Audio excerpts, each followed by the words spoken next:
उन्नाव से खबर है, जहां बांगरमऊ विधानसभा 162 में सोमवार को माखी कांड में राजनीति हस्तक्षेप का आरोप लगाया गया है। उन्होंने कहा कि राजनीतिक दल सच्चाई के साथ खड़े होने के बजाय मामले को रफा दफा करने की कोशिश कर रहे हैं, जिससे लोगों का मनोबल कमजोर हो रहा है। गुड्डू सिंह और जितेंद्र सिंह ने दावा किया कि जमीनी हकीकत को नजरअंदाज किया जा रहा है और न्यायिक प्रक्रिया को भ्रमित करने का प्रयास किया जा रहा है। उन्होंने आरोप लगाया कि राजनीतिक पार्टियों ने इस संवेदनशील मामले को गंभीरता से नहीं लिया। गुड्डू सिंह ने कहा कि कुलदीप सिंह सेंगर को पिछले 23 वर्षों से जानते हैं और सेंगर पहले कांग्रेस से जुड़े थे। उन्होंने न्यायिक प्रक्रिया पर पूर्ण विश्वास व्यक्त किया। उन्होंने कहा कि आसपास के क्षेत्रीय प्रतिनिधि माखी कांड से प्रभावित हुए हैं और कुलदीप सिंह सेंगर के परिवार सहित उनके समर्थक न्याय की उम्मीद लगाए हुए हैं।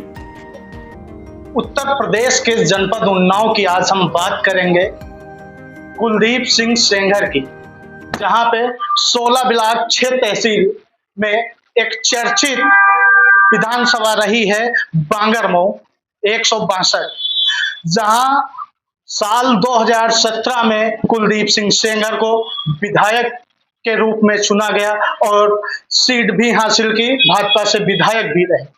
वहीं एक समय ऐसा आया कि एक उन्हीं के गांव की रहने वाली ने उन पे गैंग रेप जैसा आरोप लगाने के बाद में साल 2018 में कुलदीप सिंह सेंगर को जेल जाना पड़ा। वहीं आज हम बात करेंगे कुछ ऐसे लोगों से कि आखिर सच्चाई क्या है कि कुलदीप सिंह सेंगर को साल 2018 में जेल जाना पड़ा, फिर साल 2025 में कुलदीप सिंह सेंगर को हाई कोर्ट ने सजा निलंबित कर दी। निलंबित करने के बाद में फिर सुप्रीम कोर्ट ने उस पर रोक लगाते हुए टीवी की टीम लगातार रेस्क्यू में जुटी हुई है। आज हम बांगरमऊ ब्लॉक में आज मौजूद हैं। यहाँ के कई लोगों से आज हम जानकारी करेंगे। राघवेंद्र प्रताप सिंह जी, ऐसा क्या मामला था? यहाँ पे एक कुलदीप सिंह सेंगर यहाँ के एक विधायक के रूप में चुने गए और एक नहीं दो नहीं 4 बार विधायक रहे, अलग अलग ब्लॉकों से रहे, अलग अलग तहसीलों से रहे और बांगरमऊ विधानसभा में वो भाजपा से टिकट मिली। टिकट मिलने के बाद में फिर वो विधायक के रूप में देखे गए और जाने भी गए। उन पे साल 2017 में गैंग रेप जैसा जो है आरोप लग जाता है। क्या मामला था? मामला जैसा हम लोग संज्ञान में आया, सिर्फ उनको नीतिगत न्यायगत फैसला करने का ये दंड मिल रहा है, बाकी सब निर्विवाद है। कोई आरोप टोटल गलत है, क्योंकि उन्होंने जो पीड़िता आरोप लगा रही है वो पीड़िता वाकई में है ही नहीं। उसको एक जो शुभम से उनका ड्राइवर भगा के ले गया था, उसने उसके बाप ने कहा कि शादी चाचा जो महेश सिंह है, उन्होंने कहा शादी अपने लड़के शुभम से कीजिए, पर उन्होंने कहा शुभम से नहीं, जो पंडित ले गया उसके साथ शादी कीजिए। ये विधायक जी का फैसला करना, उनको घटित में बताया जाना, ये रहा है हकीकत जो है। क्योंकि हम लोग बड़ा नजदीक से देखे, पूरा जिला देखा है उनको। कोई जिले में उनको नहीं कह सकता कि रेपिस्ट है वो। एक भी व्यक्ति पूरे जिले में किसी जाति का हो, किसी वर्ग का हो, गरीब अमीर हो, कोई भी व्यक्ति नहीं कह सकता कि उन्होंने ऐसा घटित कार्य किया हो। क्योंकि समाज सेवी रहे हो, न्याय संगत रहे, गरीब अमीर का सबकी मदद करते रहे। इस वजह से आज पूरा जिला हतोत्साहित है, जिसमें सुप्रीम कोर्ट ने उनको वो दिया है, स्टे दिया है। ऐसा नहीं होना चाहिए। उनके साथ बहुत बड़ा अन्याय हो रहा है। न्याय को हम लोग उम्मीद है, सुप्रीम कोर्ट से उम्मीद है कि उनको न्याय मिलेगा। कि रेप पीड़िता जो है षड्यंत्र रच रही है और उनके ऊपर कोई ऐसा घिनौना आरोप लगाया है वो गलत है। आप कितनी नजदीकी से कुलदीप सिंह सेंगर को जानते थे, ये आपने कैसे जाना? हम कुलदीप सिंह सेंगर को 2007 से जानते हैं, जब से उन्नाव से वो विधायक थे। उसके बाद बांगरमऊ से विधायक रहे, समाजवादी से। 17 में बीजेपी से हमारे यहाँ विधायक रहे, वो जिला पंचायत अध्यक्ष पत्नी नहीं। तब से हम लोग उनको बराबर जानते रहे हो, क्या करते हैं क्या नहीं करते थे। तो क्या आपका ये कहना है कि जो रेप पीड़िता है वो षड्यंत्र रचा है, या वो झूठ बोल रही, या कहीं राजनीतिक साजिश रही कुलदीप सिंह सेंगर को फंसाने में? राजनीतिक साजिश सबसे बड़ी रही, उसी में उनको उसका के षड्यंत्र तहत मुकदमा लिखाया गया है। जबकि वो कहीं दूर दूर तक दोषी नहीं है। पहले रेप दिखाती है कि उन लोगों ने किया, उसके बाद उसको 2 महीने बाद याद आता है कि कुलदीप सिंह ने भी रेप किया हमारे साथ। जबकि बार बार हमारे विधायक जी मांग कर रहे हैं नार्को टेस्ट किया जाए, हमारा करा लिया जाए और उसका भी करा लिया जाए, तो सब चीज हकीकत सामने आ जाए। पर कोई भी संज्ञान नहीं ले रहा। आज तक मीडिया ने 8 साल से कतई उनकी तरफ कोई ध्यान नहीं दिया। अब की बार जब ये स्टे हुआ है तब मीडिया मुखर के सामने आया है, हमारा जिला भी मुखर के सामने आ रहा है कि विधायक जी सही है, अब उनको न्याय मिलना चाहिए, बहुत हो चुकी, अब नहीं बर्दाश्त से बाहर है।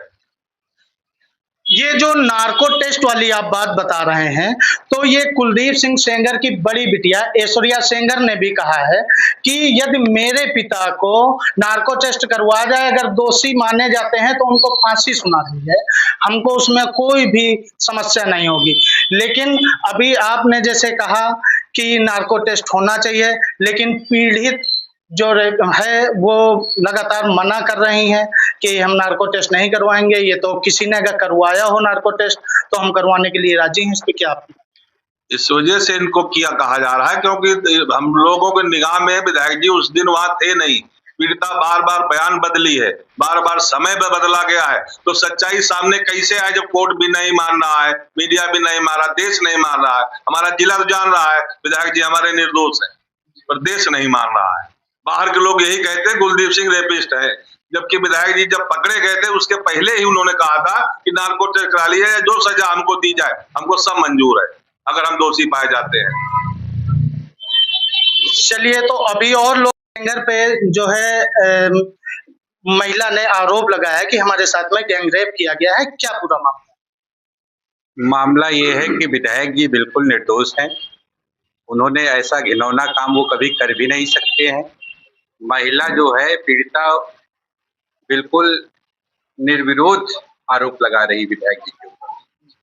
वो कभी रेप जैसा घिनौना काम नहीं कर सकते। विधायक जी बहुत साफ सुथरी छवि के आदमी रहे, राजनीति में गरीब और मजलूमों का हमेशा वो सहारा रहे, इसीलिए उन्नाव की जनता उनको लोकप्रिय विधायक मानती रही।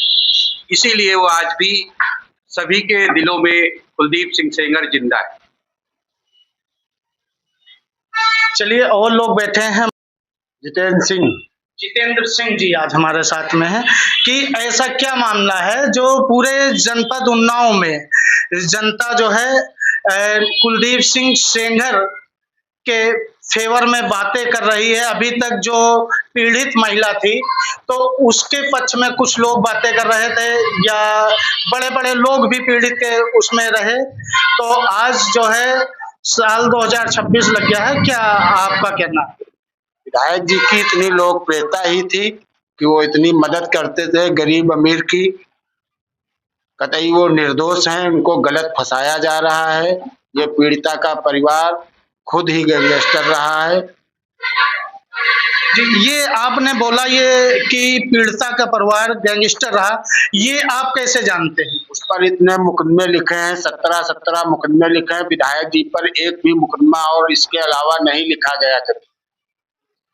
नहीं, ये आप 17 मुकदमों की बात कर रहे हैं, तो आप किस नजरिया से देखते हैं, या सुनी बातें हैं, या हकीकत में उन पे मुकदमा लिखे में है? उनकी फोटो कापी है मुकदमों की, तो लिखे हैं मुकदमे, कोई झूठ थोड़ी ना है। तो ये क्या आप दावे के साथ कह सकते हैं कि उन पे 17 तक मुकदमे लिखे हुए हैं? लिखे हैं उन पे 17 तक दावे के साथ। चलिए, ठीक है, फंसाया गया हमको। अब राजनीति के तहत फंसाया गया। जी, क्या वो उनको ये भारी पड़ गया कि सपा छोड़ के वो भाजपा में आए, भाजपा में जीत भी हासिल की, क्या ये भारी पड़ गया? हाँ, उनको भारी ये पड़ गया कि सेंगर साहब किसी अन्य दल से अगर कहीं भी सांसदीय विधायकी में खड़े हो जाएंगे तो इनके आगे हमारी कोई दाल गुदेगी नहीं और कभी हम इनके आगे जीत नहीं पाएंगे। इसलिए ये सब साजिश बना करके कि इनको निकाला जाए, पार्टी से निकाला जाए या जिले से निकाला जाए, या ऐसी कोई साजिश रची जाए कि इनको जेल की सलाखों में डाला जाए। बस वही साजिश रची गई, वही सेंगर साहब के साथ ये रचा गया। तो चाचा, ये साजिश रची गई, वही चीज सेम ऐश्वर्या सेंगर भी कह रहे हैं, कुलदीप सिंह सेंगर की बड़ी बेटी भी सेम यही चीज कह रही हैं कि हमारे पिता को साजिश की तहत फंसाया गया। तो क्या ये कहीं ना कहीं सच है या कुछ ऐसा लगता है आपको? ये बिल्कुल झूठ है, ये निराधार है। रेप पीड़िता जो है दिल्ली में जंतर मंतर में जो है धरना प्रदर्शन देती है, कहती है कि हम दोषी को जो है कोर्ट ने बाइज्जत बरी कर दिया, रिहा कर दिया, और फिर सुप्रीम कोर्ट उस पे जो है रोक लगाती है। पीड़िता ने रेप किसी दूसरे से करवाया, निराधार साजिश सेंगर साहब के पर रची गई, और इसीलिए रची गई कि सेंगर साहब, वही बार बार बात आती है कि सेंगर साहब एक ऐसे लोकप्रिय नेता हैं और रहेंगे। अगर सेंगर साहब आज जेल से छूट के आ जाएं तो सेंगर साहब के आगे न कोई विधायक बनेगा, जहां से वो टिकट ले लेंगे वहीं से वो सांसदी के लिए या विधायकी के लिए वो नेता हो जाएंगे, वो सांसद हो जाएंगे, विधायक हो जाएंगे।